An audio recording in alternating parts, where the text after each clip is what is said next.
스웨덴 왕실의 손녀는 자신의 신분을 숨긴 채 한국 산골로 들어왔습니다. 거기서 만난 한 남자. 그는 그녀의 얼굴도 이름도 묻지 않았습니다. 전기 고치러 왔습니다. 손 시리지 않게 안에서 기다리세요. 그 순간 그녀의 인생이 바뀌기 시작했습니다. 그리고 그 남자 역시 상상도 못한 인생을 선물 받게 됩니다. 그가 고친 건 전기가 아니라 그녀의 마음이었으니까요. 구독과 좋아요는 영상 제작에 아주 큰 힘이 됩니다. 24살이 되던 해, 저는 스톡홀름 왕궁의 높은 담장 너머 세상이 너무 궁금했어요. 어릴 때부터 정해진 일정, 정해진 예절, 정해진 미소. 모든 게 정해져 있는 삶이 답답했거든요. 할머니께서는 항상 말씀하셨어요. 왕실의 품격을 잃지 말아라. 하지만 저는 그냥 평범한 24살 여자가 되고 싶었어요. 그래서 저는 결심했어요. 아무도 모르는 곳으로 가서 아무도 모르는 사람이 되어보자고요. 인터넷에서 찾아본 한국의 작은 치유센터. 강원도 깊은 산골에 있는 그곳이 제 눈에 들어왔어요. 사진 속 초록빛 산들과 맑은 공기가 저를 부르는 것 같았거든요. 출국 준비를 할 때도 가슴이 두근거렸어요. 처음으로 제 의지로 선택한 여행이었으니까요. 경호원도 없고 수행원도 없이 혼자서 가는 여행. 부모님께는 유럽 여행을 간다고 말씀드렸어요. 거짓말이긴 했지만 저에게는 절실했어요. 인천공항에 도착했을 때의 기분을 지금도 잊을 수 없어요. 아무도 저를 알아보지 못했고 저는 그저 배낭을 맨 평범한 여행자였어요. 처음 느끼는 자유로움에 마음이 설레었어요.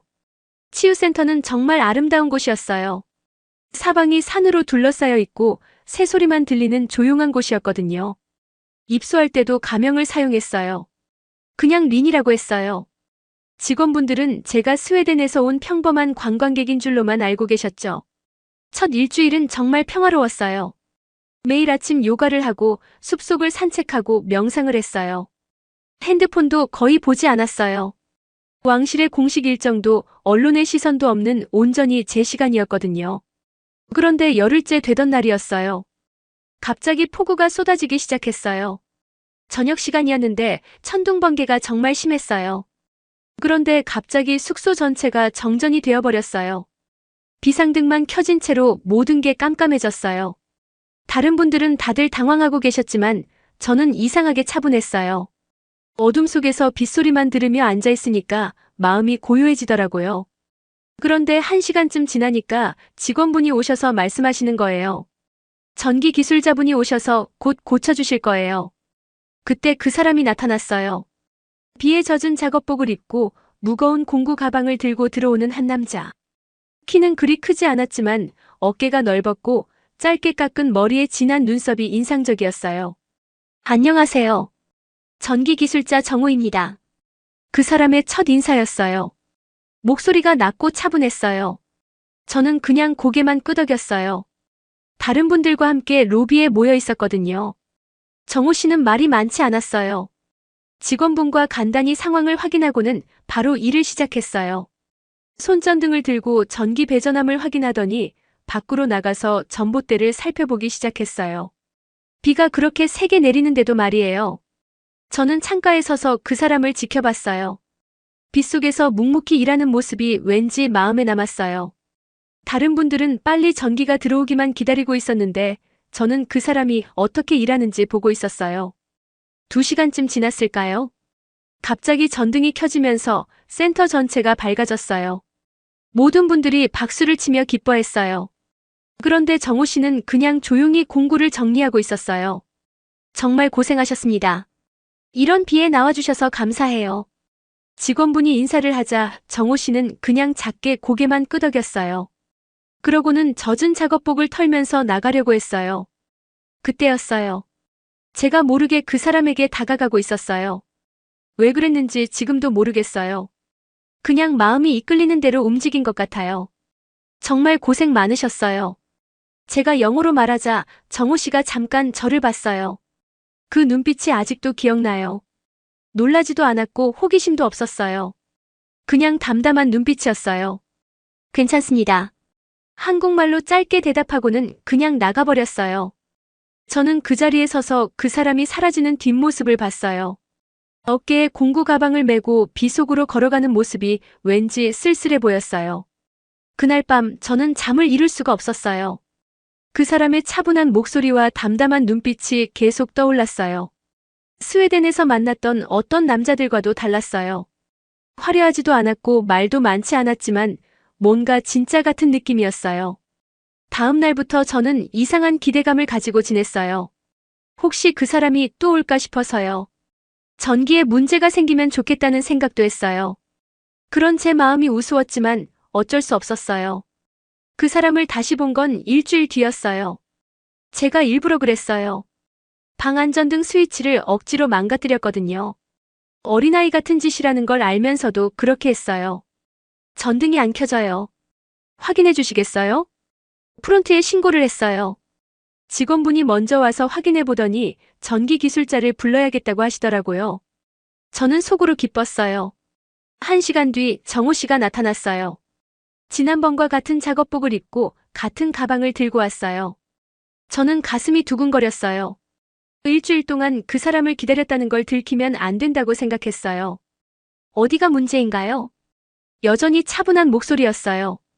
저는 전등을 가리키며 설명했어요. 정호 씨는 의자에 올라가서 전등을 확인하기 시작했어요. 그때 저는 그 사람을 가까이서 볼 수 있었어요. 일에 집중하는 모습, 세심하게 전선을 확인하는 손길, 이마에 맺힌 작은 땀방울들. 모든 게 진짜 같았어요. 스위치가 고장났네요. 새로 교체해야겠어요. 정호 씨가 내려와서 말했어요. 그런데 그때 제 눈과 마주쳤어요. 그 순간 뭔가 이상한 기분이 들었어요. 그 사람이 저를 보는 눈빛이 지난번과 달랐어요. 뭔가 알고 있는 것 같은 눈빛이었어요. 일부러 그런 거죠? 갑자기 그 사람이 물어봤어요. 저는 깜짝 놀랐어요. 들켰다는 생각에 얼굴이 빨개졌어요. 뭘 일부러요? 발뺌하려고 했지만 목소리가 떨렸어요. 정호 씨는 작게 웃었어요. 그때 처음 봤어요. 그 사람의 웃는 모습을요. 괜찮아요. 고쳐드릴게요. 그 한마디에 제 마음이 철렁 내려앉았어요. 들켰다는 부끄러움보다는 그 사람의 웃음이 너무 따뜻해서 마음이 이상해졌어요. 정호 씨는 별말 없이 스위치를 교체해줬어요. 그 사이 저는 어떤 말을 해야 할지 몰라서 가만히 있었어요. 그 사람 곁에 있는 것만으로도 마음이 편안했어요. 다 됐습니다. 전등이 다시 켜지자 정호 씨가 말했어요. 그런데 나가려고 하지 않고 저를 봤어요. 혹시 뭔가 힘든 일이 있으세요? 갑작스러운 질문에 저는 당황했어요. 그 사람이 저를 걱정하고 있다는 게 믿어지지 않았어요. 아니에요. 그냥 심심해서요. 정말 바보 같은 대답이었어요. 그런데 정호 씨는 또 웃었어요. 그럼 내일 시간 있으시면 주변 구경하러 가실래요? 좋은 곳 알고 있어요. 제 심장이 멈추는 줄 알았어요. 그 사람이 먼저 제안한 거였어요. 저는 너무 기뻐서 말이 나오지 않았어요. 네, 좋아요. 겨우 대답했어요. 정호 씨는 내일 오후 2시에 센터 앞에서 만나자고 했어요. 그리고는 조용히 나갔어요. 그날 밤 저는 잠을 한숨도 못 잤어요. 내일이 어서 왔으면 좋겠다는 생각만 했어요. 스웨덴에서 남자와 데이트 약속을 잡았을 때도 이렇게 설레지 않았는데 어떻게 된 일인지 모르겠었어요. 다음날 오후 2시 저는 센터 앞에서 정호 씨를 기다리고 있었어요. 평소보다 일찍 나와서 기다렸거든요. 그런데 정확히 2시에 오토바이 소리가 들렸어요. 정호 씨가 오토바이를 타고 나타났어요. 헬멧을 벗으며 저에게 미소를 지었어요. 여전히 작업복을 입고 있었지만 뭔가 달라 보였어요. 늦지 않았죠? 아니에요. 저도 방금 나왔어요. 거짓말이었어요. 저는 30분 전부터 기다리고 있었거든요. 오토바이 타본 적 있으세요? 정호 씨가 물어봤어요. 저는 고개를 저었어요. 왕실에서 오토바이를 탄다는 건 상상도 할 수 없는 일이었거든요. 괜찮아요. 안전하게 갈게요. 정호 씨가 여분의 헬멧을 저에게 건네줬어요. 저는 떨리는 손으로 헬멧을 받았어요. 제 허리를 잡으세요. 떨어질 수 있어요. 오토바이 뒷자리에 앉아 정호 씨가 말했어요. 저는 조심스럽게 그 사람의 허리를 감쌌어요. 그 순간 느꼈어요.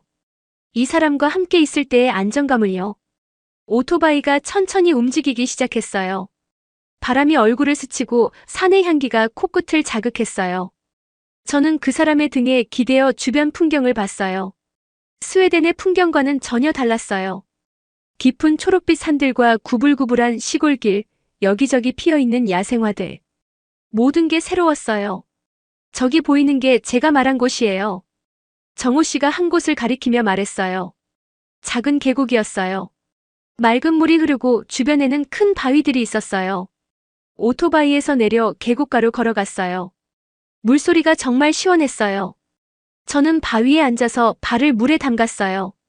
차가운 물이 발가락을 스치는 느낌이 좋았어요. 여기 자주 오세요? 일 끝나고 가끔 와요. 마음이 복잡할 때요. 정호 씨도 제 옆에 앉았어요. 우리는 한동안 말없이 계곡물 소리만 들었어요.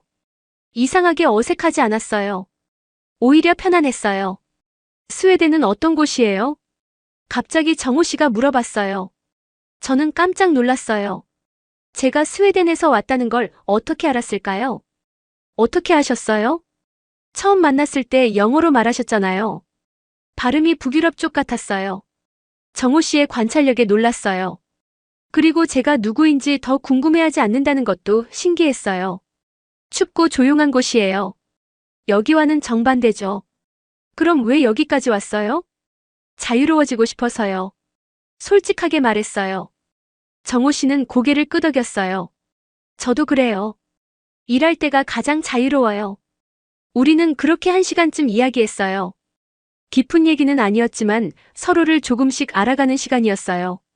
해가 지기 시작하자 센터로 돌아왔어요. 오토바이에서 내리면서 저는 아쉬웠어요. 이 시간이 끝나는 게 싫었어요. 오늘 재미있었어요. 고마워요. 저도요. 또 시간 있으면. 정호 씨가 말을 멈췄어요. 그리고 저를 봤어요. 이름이 뭐예요? 린이에요. 저는 정호예요. 김정호. 그렇게 우리는 정식으로 인사했어요. 정호 씨는 헬멧을 쓰고 오토바이를 타고 사라졌어요. 저는 그 자리에 서서 그 사람이 보이지 않을 때까지 봤어요. 그날 밤 저는 이상한 기분이었어요. 가슴이 계속 두근거렸고 정호 씨 생각만 났어요. 그 사람의 따뜻한 웃음, 차분한 목소리, 든든한 어깨. 모든 게 그리워졌어요. 그 사람은 제 이름도 제대로 알지 못해요. 제가 누구인지, 어떤 집안 출신인지도 모르죠.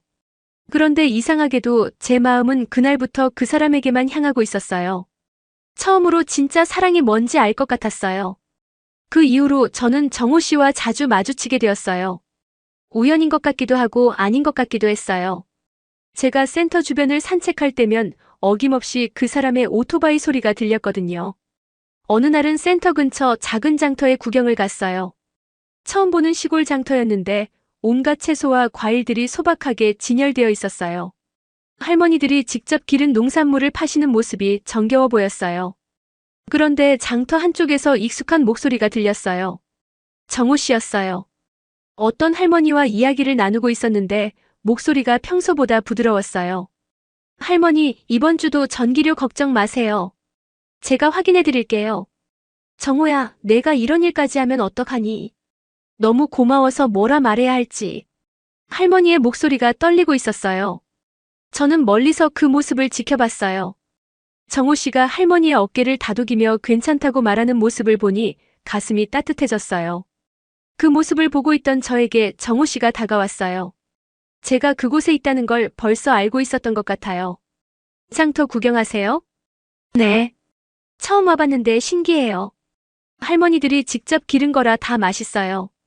뭐 드시고 싶은 거 있으세요? 정호 씨가 자연스럽게 저를 장터 안으로 안내했어요. 우리는 마치 오래된 친구처럼 함께 걸었어요. 정호 씨는 할머니들과 인사를 나누며 저를 소개해줬어요. 린 씨예요. 스웨덴에서 오셨어요. 간단한 소개였지만 할머니들은 저를 반갑게 맞아주셨어요. 신기하게도 아무도 제가 왜 여기 있는지, 무슨 일을 하는지 묻지 않았어요. 그냥 손님으로 대해주시는 게 고마웠어요. 장터를 한 바퀴 돌고 나서 정호 씨가 작은 식당으로 저를 데려갔어요. 평상에 앉아서 라면을 먹는 간단한 곳이었어요. 여기 라면이 맛있어요. 정호 씨가 말없이 라면 2그릇을 주문했어요. 저는 라면을 먹어본 적이 거의 없었어요. 왕실에서는 그런 음식을 먹을 기회가 없었거든요. 뜨거운 라면을 한 젓가락 먹어보니 생각보다 맛있었어요. 매콤하고 진한 국물이 몸을 따뜻하게 해줬어요. 정호 씨는 제가 라면을 어색하게 먹는 모습을 보며 작게 웃었어요. 처음 드세요? 네. 이런 음식은 먹어본 적이 없어서요. 그럼 천천히 드세요. 뜨거우니까요. 정호 씨의 배려가 자연스러웠어요. 강요하지도 않았고 이상하게 생각하지도 않았어요. 그냥 제가 편하게 먹을 수 있도록 기다려줬어요. 우리는 라면을 먹으며 소소한 이야기를 나눴어요. 정호 씨는 이 마을에서 태어나서 계속 살고 있다고 했어요. 도시로 나갈 생각은 없냐고 물어보니 이곳이 좋다고 했어요. 여기 사람들이 가족 같아요. 서로 도우며 살죠. 돈은 많이 못 벌어도 마음은 편해요. 정호 씨의 말을 들으며 저는 부러웠어요. 저는 태어날 때부터 모든 게 풍족했지만 진짜 가족 같은 사람들은 없었거든요.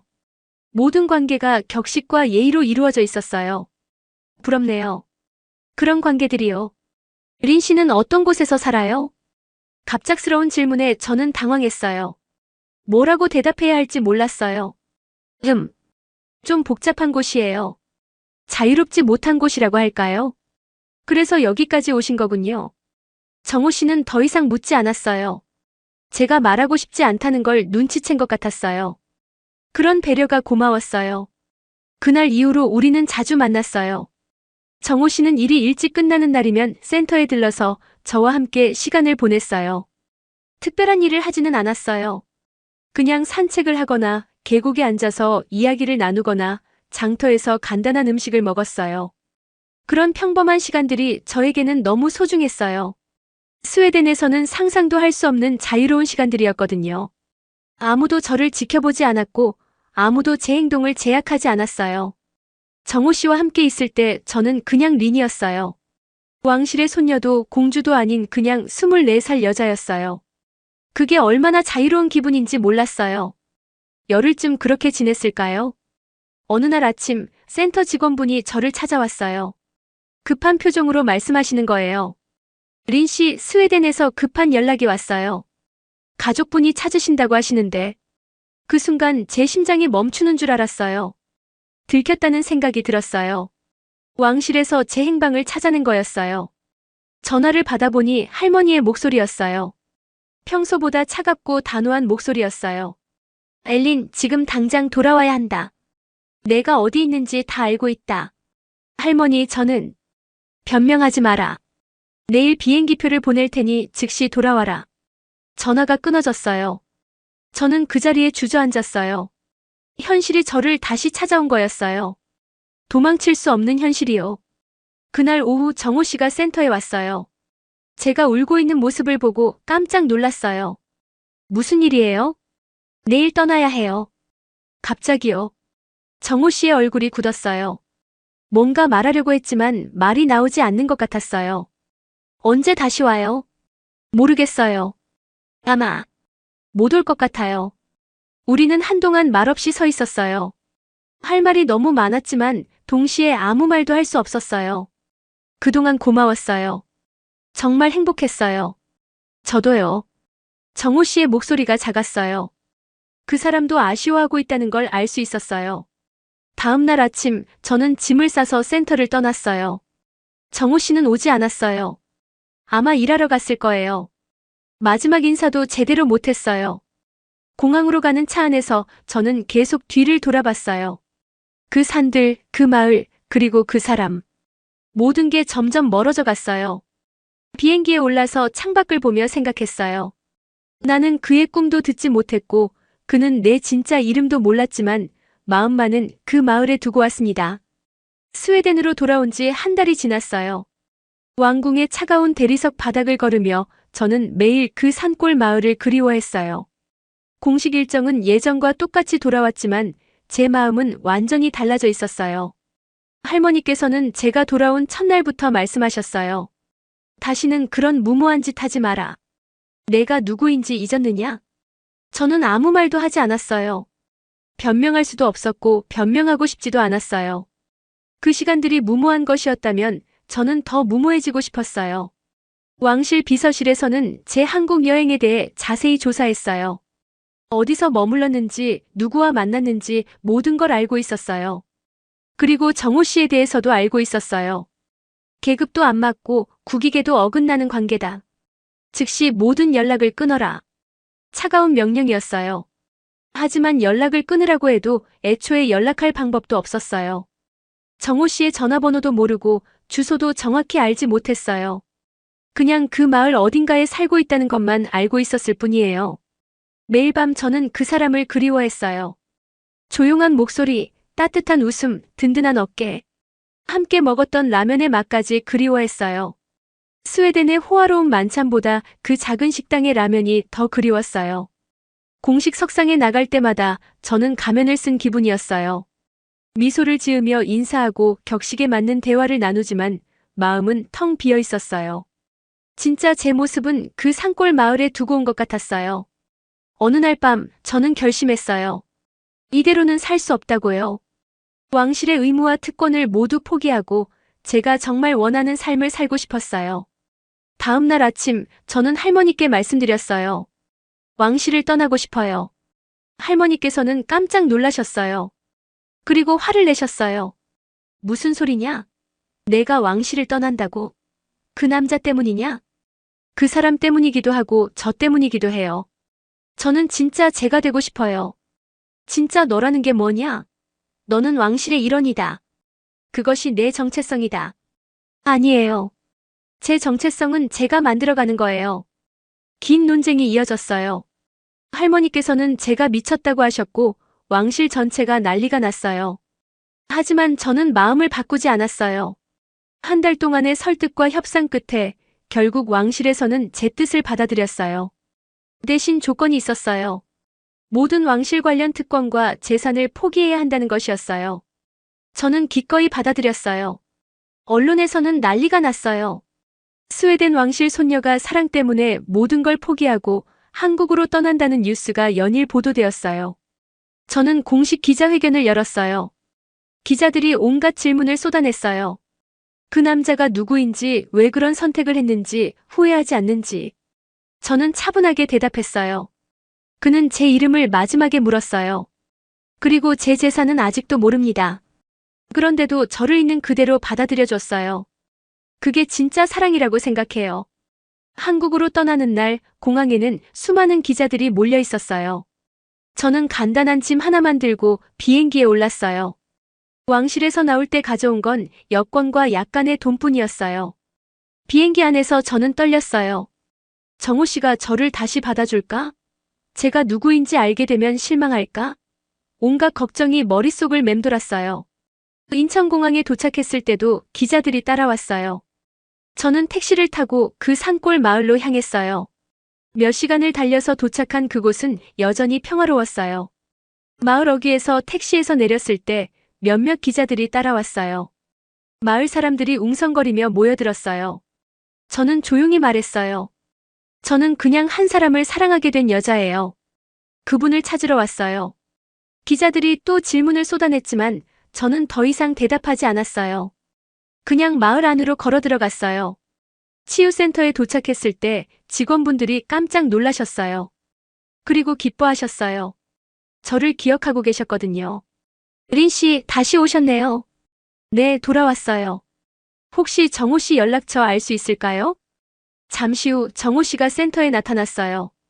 저를 보고 깜짝 놀라는 표정이었어요. 한 달 사이에 많은 게 달라졌지만 그 사람의 눈빛은 여전했어요. 왜 다시 왔어요? 당신을 보러 왔어요. 우리는 기자들을 피해 조용한 곳으로 갔어요. 그리고 저는 모든 걸 솔직하게 말했어요. 제가 누구인지, 왜 여기 왔는지, 무엇을 포기하고 왔는지. 정호 씨는 말없이 들었어요. 놀라지도 않았고 달라지지도 않았어요. 다 듣고 나서 조용히 말했어요. 그런 큰 결정을 저 때문에 하셨어요? 당신 때문이기도 하고 저 때문이기도 해요. 진짜 사랑이 뭔지 알게 됐어요. 후회하지 않으세요? 전혀요. 그날 밤 저는 센터에서 하룻밤을 보냈어요. 다음 날부터 이 마을에서 새로운 삶을 시작할 거예요. 돈도 별로 없고 특별한 기술도 없지만 정호 씨와 함께라면 무엇이든 할 수 있을 것 같아요. 잠자리에 들기 전에 창밖을 봤어요. 별이 정말 많이 보였어요. 스웨덴에서는 볼 수 없었던 별들이었어요. 그 별들을 보며 생각했어요. 그가 고친 건 전기가 아니라 제 마음이었습니다. 이제는 제가 그 사람의 삶을 지켜주고 싶습니다. 진짜 사랑은 가진 것을 나누는 게 아니라 함께 만들어가는 것이라는 걸 알았어요. 내일부터 저는 엘린이 아닌 린으로 살 거예요. 왕실의 손녀가 아닌 정호 씨를 사랑하는 한 사람의 여자로요.